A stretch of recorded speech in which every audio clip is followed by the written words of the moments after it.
तो इनको जो दिक्कतें हैं वो ऐसी दिक्कतें होती हैं जो बाकी लोग हम नहीं समझ पाते, तो उनको उन पे तवज्जो देना तो ये है। और बुलिंग किसी भी किस्म की हो तो उसको ऐसे लोगों को आइडेंटिफाई करना जो दूसरों का की मजबूरी का फ़ायदा उठाकर किसी भी वल्नरेबल ग्रुप, चाहे वो महिलाएं हैं, हमारे 50% हैं समाज में, तो उनके लिए बड़ी भारी दिक्कत होती है। तो सेफ बच्चियां घर से निकलें तो उनमें एक सेंस ऑफ सिक्योरिटी आनी चाहिए। शाम को जब वो वापस आएँ तो थोड़ा लेट हो जाए तो पेरेंट्स को चिंता ना हो। तो ये एक ऐसा, और ये अकेले कोई पुलिस या कोई सिक्योरिटी एजेंसीज़ की ही अकेले काम करें, इस पे ये संभव नहीं है। तो इसमें सारे समाज की भागीदारी होना बहुत ज़रूरी है और इस पे काम करेंगे।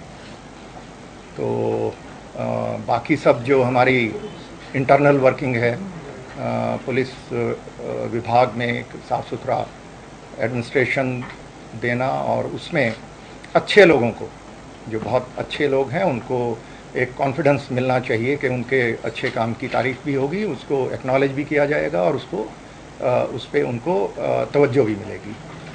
और जो थोड़े ऐसे लोग हैं जिनके काम में सुधार लाने की ज़रूरत है, तो उनको भी प्रेरित करना कि भाई अच्छी तरीके से हम अच्छा काम करने से ही आगे बढ़ेंगे, तो वो भी ज़रूरी है।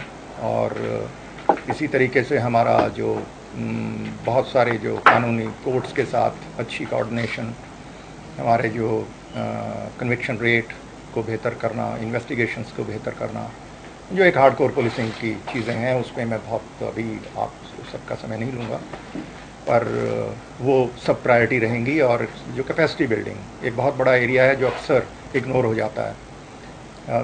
सिर्फ वर्दी पहनने से और डंडा उठाने से ही कोई उसमें सारे स्किल्स नहीं आ जाते। तो जब तक उनकी अच्छी ट्रेनिंग ना हो तो तभी हम उनसे उम्मीद कर सकते हैं कि अच्छा काम वो करेंगे। तो एक ट्रेनिंग पे बहुत तवज्जो रहेगी, ये मेरा व्यक्तिगत एक प्रायोरिटी रहेगी कि ट्रेनिंग पे हम, और वो चाहे लॉ एंड ऑर्डर के लिए हो और चाहे वो किसी भी इन्वेस्टिगेशन का एरिया हो, जहां हमारे कोर पुलिसिंग के एरियाज़ हैं, उनमें हमारे जो 50,000 से भी ज़्यादा की पुलिस फोर्स है, अगर वो बेहतर ट्रेंड होगी तो उसमें हमें लाभ मिलेगा और हम प्रदेश और समाज की बेहतर सेवा कर पाएंगे। तो जो उम्मीदें राज्य सरकार की भी रहती हैं और जनता की भी रहती है, उस पर खरा उतरने के लिए ये सारी चीज़ें अपनी अच्छी नीयत से काम करेंगे और आप सबका सहयोग रहेगा तो उसमें अच्छे रिजल्ट। सर एक सवाल पूछना चाहेंगे। पहले तो एक तारीफ से शुरू करते हैं, जितने आपके पास आईपीएस और काडर वाले हैं आपकी बड़ी तारीफ करते हैं, सेइंग आउटस्टैंडिंग ऑफिसर प्रोफेशनल है, पर आपने चार्ज उस समय संभाला है जब की वायलेंस हुई है, क्वेश्चन मार्क्स उठाए जा रहे हैं। तो ये पता बीएचपी ने एक बार फिर बोला है कि 28 तारीख को वो करेंगे। तो सर आप लोगों ने लॉ एंड ऑर्डर के मद्देनज़र क्या सोच विचार किया है कि ये अलाउ किया जाएगा? क्या सोच विचार है स्टेट गवर्नमेंट का या आपका? जैसा कि मैंने बताया अभी 2 घंटा पहले मैंने वो चार्ज संभाला है और ये सारी चीज़ें इस पे सरकार के भी और हमारा जो लोकल एडमिनिस्ट्रेशन है उनके भी संज्ञान में हैं। और जैसा कि हम सब जानते हैं कि ये जो लॉ एंड ऑर्डर का मुद्दा है, इसको डिस्ट्रिक्ट एडमिनिस्ट्रेशन और जो पुलिस का उनका एक कोऑर्डिनेशन रहता है, उसके मुताबिक उसको अच्छे से उसको और बेहतर करेंगे। हमारी एक सपोर्ट रहती है यहाँ से और गाइडेंस भी होती है। तो इसको सारे इसके प्रोज एंड कॉन्स देख के उसी के मुताबिक आगे उसको नहीं हुआ। जी मैं कम से कम मुझे अभी नहीं पता है, तो मैं तो यही कहूँगा कि अभी 2 घंटे पहले ही मैंने चार्ज संभाला और सीधा आप ही के इसी में प्रेस कॉन्फ्रेंस में ही आया हूँ। सर तो क्योंकि एंटी करप्शन ब्यूरो में आप रहे हैं और बड़ी लंबी कैंपेन, बहुत प्रभावी कैंपेन चली, तो क्या पुलिस में भी आप इस तरह की कोई कैंपेन जो कम से कम दागी लोग ना हो और साफ सुथरी व्यवस्था हो? हाँ, जैसा कि मैंने बताया कि जो अच्छे लोग हैं उनको हमें प्रेरित करना है, उनको आगे लेके आना है, उनको तवज्जो देनी है। और जो लोग जिनका ध्यान थोड़ा अपने काम से भटक गया तो उनको भी रास्ते पे लेके आना, प्रेरित करना, उनको अच्छे से परसुएड करना कि भाई आप ठीक से काम करें। ठीक से काम करने में फ़ायदा रहेगा उनको, तो ये बात हमें समझानी है। ऐसी कोई लॉबी नहीं होती साहब। Are you happy with the law and order situation? जी। और उनकी मतलब डिमांड तो नहीं होती होगी, नो डाउट, क्योंकि एक डिसिप्लिन फोर्स है। वेलफेयर का आपके कोई जी, वो एक बहुत महत्वपूर्ण एरिया है और वेलफेयर पे बहुत ज़्यादा काम करने की ज़रूरत है। बहुत कठिन परिस्थितियों में हमारे साथी पुलिस में काम करते हैं, उसको बाहर समझ पाना बड़ा मुश्किल होता है। तो वो एक हमारा एक इंटरनल मसला है और उस पर बहुत सारा काम किया जाएगा, आप देखेंगे उसमें।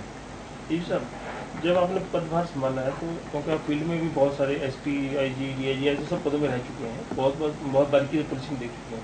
आज की स्थिति में हरियाणा पुलिस जहाँ पर भी खड़ी और आपको मिली है आज की डेट में, तुरंत जो आपको लगता है, वैसे तो 2-3 महीने तक पूरा हो जाएगा, तुरंत किस पे आप ज़्यादा ध्यान करने की जरूरत है? क्योंकि 2-3 विषय हमारे पास लाइन ऑर्डर में आ रहे हैं कि फिरौती वाला मांगना, धमकी वाला मांगना, एक ये दो बड़े विषय ज़्यादा नहीं, एक लॉरेंस बिश्नोई और जो दूसरा गैंगस्टर जो इशू चल रहा है, वो 3 चीज़ें जो बड़ी हैं जिसपे आम आदमी को जो प्रभावित कर। ऐसा है कि इसमें वो कहते हैं ना, one has to hit the treadmill running.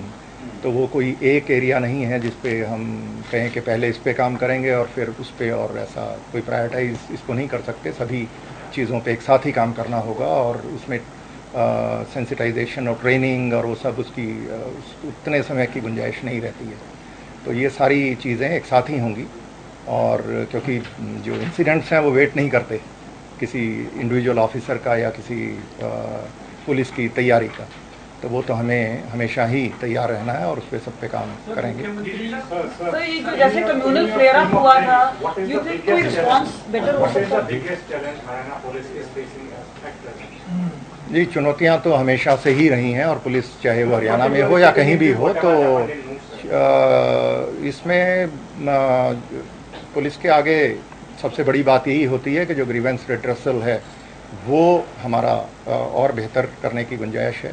और जो रेस्पॉन्स टाइम है वो बहुत अच्छा हुआ है। पीछे आपने भी देखा 112 का सिस्टम नया लॉन्च हुआ है और उसमें बहुत इन्वेस्टमेंट भी स्टेट गवर्नमेंट ने की है। उसके बाद से बहुत अच्छे उसके रिजल्ट्स रहे हैं। तो रेस्पॉन्स टाइम कम होना जो हर आदमी के लिए, एक आम नागरिक के लिए एक बहुत बड़ी चीज़ है, तो वो है, उसको और बेहतर करेंगे। इसी तरीके से लॉ एंड ऑर्डर के लिए भी कैपेसिटी बिल्डिंग, जैसा मैंने कहा कि वो एक एरिया है जहाँ पे और बेहतर करने की गुंजाइश है। तो कैपेसिटी बिल्डिंग जो आपका इमीडिएट क्वेश्चन था, मुख्यमंत्री की अध्यक्षता में बनाई गई नशे को लेकर पूरे प्रदेश में, वो बड़ी सुस्त पड़ी हुई है। मतलब जी, उस पर भी नशे के वो भी एक बड़ा एक चुनौती है, उसको भी एक अच्छे से डील किया जाएगा। जी बताएं। मेरा सवाल है, ब्यूरो में रहते हुए सर आपने जिस तरीके से काम किया उसको लेकर के मानते थे कि भ्रष्टाचार की सोच रखने वालों को शत्रुजीत कपूर जो है सपने में भी दिख सकते हैं।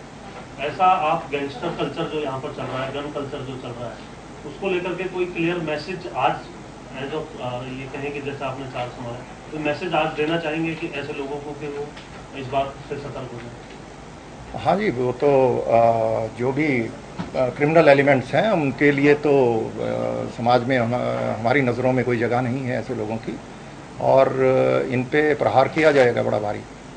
तो ये जैसा कि अभी साहब उठा रहे थे बात के, वही जो गैंगस्टर्स हैं, तो ये एक बड़ी समस्या है, और जहाँ भी इन पे जो बेस्ट पॉसिबल होगा वो करेंगे। कानून में बहुत प्रावधान है। सोशल मीडिया का काफी इस्तेमाल किया गया, जैसे बिट्टू बजरंगी है, बिट्टू बजरंगी, एक सवाल पूछने दीजिएगा, बिट्टू बजरंगी को 1 दिन की पीसी दी गई है। सर, इस तरह के जो एलिमेंट्स हैं इनके ऊपर हरियाणा पुलिस किस तरह की कार्रवाई है, किस तरह से आप लोग कोशिश करेंगे? ऐसा है कि कोई भी जो गलत करेगा उसके बारे में समुचित जो इन्वेस्टिगेशन में जैसे जैसे एविडेंस आएगा उसके उनके खिलाफ पूरी कार्रवाई की जाएगी, और वो मुझे पूरी उम्मीद है कि हमारे जो फील्ड के अफसर हैं उसी लाइन पर आगे बढ़ रहे हैं। और जहाँ तक पुलिस कस्टडी का सवाल है और बेल और इस तरीके की चीज़ें अदालतें करती हैं, अदालतों में पक्ष सरकारी प्रोसिक्यूटर और पुलिस मिलकर के रखते हैं और अपनी बात रखते हैं। फिर उसके बाद न्याय की जो हमारी संहिता है उसके मुताबिक अदालतें उसके फैसले करती हैं।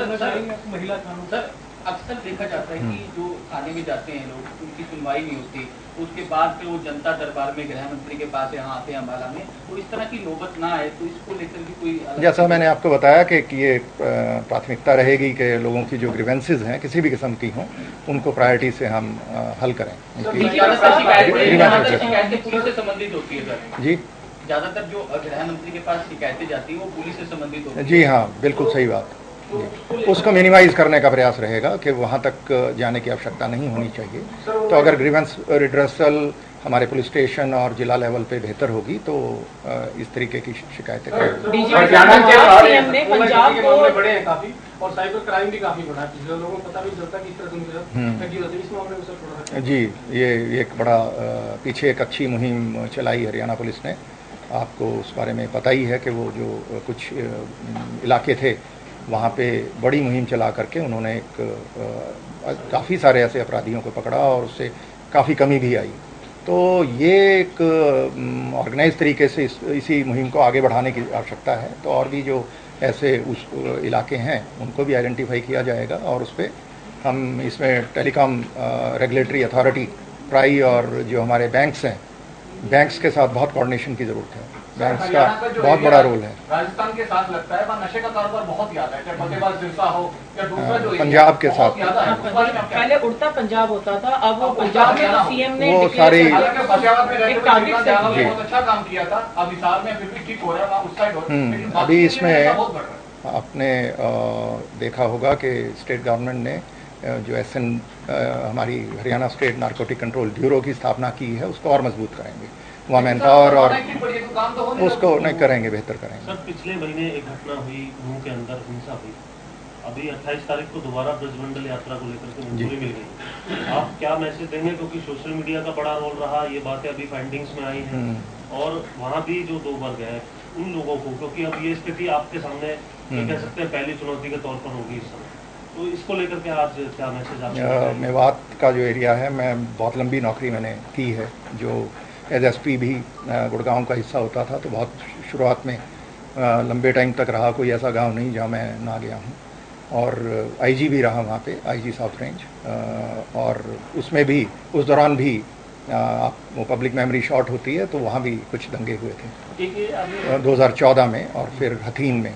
तो वो इफ़ेक्टिवली उनको डील किया गया था और इसमें मुझे कोई शक नहीं है कि इनको भी ऐसी कोई भी स्थिति आगे कभी आती है तो उसको इफेक्टिवली डील किया जाएगा। Social media, yes, social media is one area. जी, माइनॉरिटीज़ के बारे में मैंने बताया कि वो 5 प्रायोरिटीज़ में शामिल हैं, वल्नरेबल ग्रुप्स में। सोशल मीडिया में आप कुछ बोलना चाह रहे थे? जी, सोशल मीडिया एक ऐसा, आप समझ सकते हैं कि सोशल मीडिया बहुत ही एक पोटेंट फोर्स बन गया है। पहले वैसे तो जिनके हाथ में कलम है बहुत पावरफुल होते हैं, आपको बताइए, तो अब तो ये समझिए कि हर आदमी के हाथ में आ गई हो, तो वो लिखते हुए बराबर विवेक का इस्तेमाल नहीं कर पाते, कुछ भावनाओं में बह कर के या कुछ भी अपनी प्रेजुडिसेस या अपनी जो व्यक्तिगत उनकी ओपिनियंस हैं उनको अपने मैसेजेस में और उसमें हेट कंटेंट आ जाता है, और वो एक बहुत बड़ा एक मुद्दा है जिसमें बहुत काम करने की ज़रूरत है। और जो ट्रेडिशनल पुलिसिंग है वो उससे अभी तक, और सिर्फ हरियाणा की बात नहीं है ये एक बहुत इसमें कुछ टेक्नोलॉजिकल भी, और हमें जो कोऑर्डिनेशन का जो हमारे सोशल मीडिया प्लेटफॉर्म्स हैं उनके साथ एक डिफरेंट लेवल का कोऑर्डिनेशन बना करके तब इसको डील करने का एक सिस्टम बनाना होगा। और ये एक बड़ी चुनौती है। जो आपने पूछा था इमीडिएट चैलेंज, वो सोशल मीडिया तो बहुत बड़ा चैलेंज है। एक आपने कहा कि मेवात में अब तक 242 लोगों की गिरफ्तारी हो चुकी है, जैसी कि जानकारी है।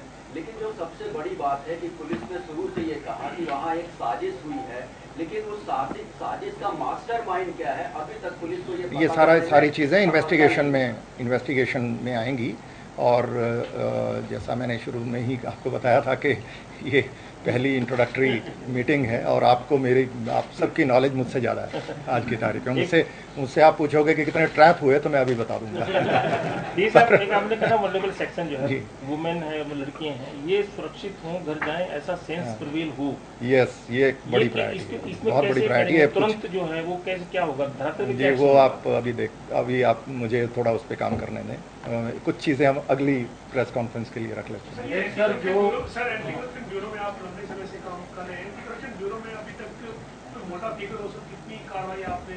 जी, वो उसके लिए मैं आपको पूरा आपको मैं दूंगा। डीजीपी साहब, एक सवाल मेरा है, एंटी करप्शन ब्यूरो में रहते हुए आपने जिस तरह से आम जनता की पार्टिसिपेशन को भी बढ़ाने के लिए इनामों की घोषणा की थी, इस तरह की मुहिम चलाई थी कि जो सामने आएगा, इसके अलावा उनको अपनी जेब से पैसा नहीं देना पड़ेगा अगर किसी तरह का ट्रैप लगाना भी है, तो क्या इसमें भी जनता की पार्टिसिपेशन को, क्योंकि पुलिस महकमे के अंडर भी हम लोग कई ऐसे अपराध से डील करना पड़ता है, इसमें जनता की सहयोग का ज़्यादा चाहिए, तो उसमें भी कुछ इस तरह की मुहिम होगी? जी बिल्कुल। वो देखिए साहब, ये बहुत ही इसके लिए कोई बहुत रॉकेट साइंस नहीं है, ये क्रेडिबिलिटी।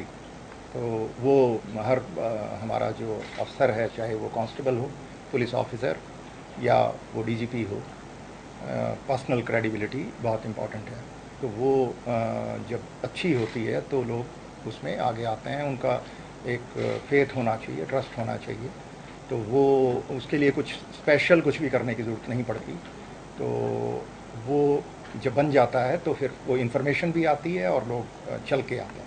बहुत सारे लोग, सभी नहीं आते, पर ठीक है, हमारा 3.25 करोड़ की जनसंख्या है, उसमें अगर 1% भी सूचनाएं इफेक्टिवली शेयर करे तो बहुत फर्क पड़ता है, ग्राउंड ऑर्डर बेहतर हो जाता है। केसेस को लेकर कोई स्ट्रेटजी बनाएंगे और एक नया केस आ जाता है, इजीली पेंडिंग रह सकती है? जी, उस पे ये एक ऐसा विषय है जिस पे काफ़ी एनालिसिस और शोध करने की आवश्यकता है। इसमें एक सर मेरा सवाल ये था जी, सोशल मीडिया की बात चल रही थी, तो समाज में कुछ शरारती तत्व हैं जो इस तरह के जिलों में दंगा हो रहा है, वो हो रहा है, योगी सरकार ने इनके खिलाफ जो है कैंपेन चलाया हुआ वहाँ की पुलिस ने, तो क्या आप इस तरह का कुछ यहाँ कैंपेन भी शुरू करेंगे इस तरह के? हाँ, जैसा मैंने बताया कि सोशल मीडिया तो इस पे ये बड़ी चुनौती है, और इसको इफ़ेक्टिवली हम कैसे प्रभावी एक स्ट्रेटजी बनाएं, इस पे हम सब बैठ कर के सभी ऑफिसर्स के साथ ये काम करेंगे। पुलिस विभाग में जो आमतौर पे कहा जाता है,